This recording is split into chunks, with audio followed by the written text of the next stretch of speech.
এই একটা পাপ যদি কেউ না করে ইনশাল্লাহ সে জান্নাতে যাবে, যতই পাপ করুক না কেন। বাসায় মা বোন যারা আছে অনেকেই দেখা যায় চুল আশ্রয় চিরুনি পরে গেলে বলেই আজকে মেহমান আসবে, মেহমান আসবে আজকে, বললেই শিরক। বাসা থেকে বের হচ্ছেন, আপনার পাঞ্জাবিটা একটু আটকে গেছে, আপনার স্ত্রী বলছে একটু বসে যান, অমঙ্গল হতে পারে, বসেন, বাস মুশরিক, শিরক হয়ে গেল। মুসলিম সমাজে রন্ধ্রে রন্ধ্রে শিরক। এখন রাস্তাঘাটে উঠতে বসতে পেপার পত্রিকা খুললেই শিরক। পেপার খুলবেন রাশিফল, সিংহ রাশি কন্যা রাশি, দিনটা কেমন যাবে বিশ্বাস করলেই মুশরিক হয়ে যাবে।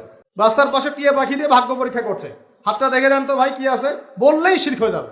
আংটি বিক্রি করছে, আংটি পড়লে রোগ ভালো হবে, হাতে দিল রোগ ভালো হবে এই উদ্দেশ্যে, মুশরিক।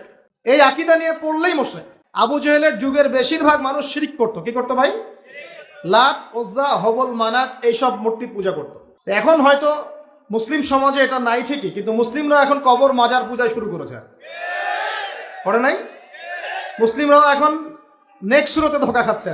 শিরক তো আমাদের সমাজে চলছে। শিরক কি হয় কেন আমি লেকচার দিয়েছি, দেখবেন মুসলিম সমাজে কত শিরক চলছে।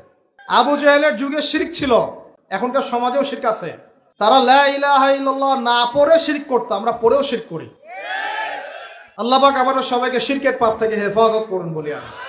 এই একটা পাপ যদি কেউ না করে ইনশাল্লাহ সে জান্নাতে যাবে।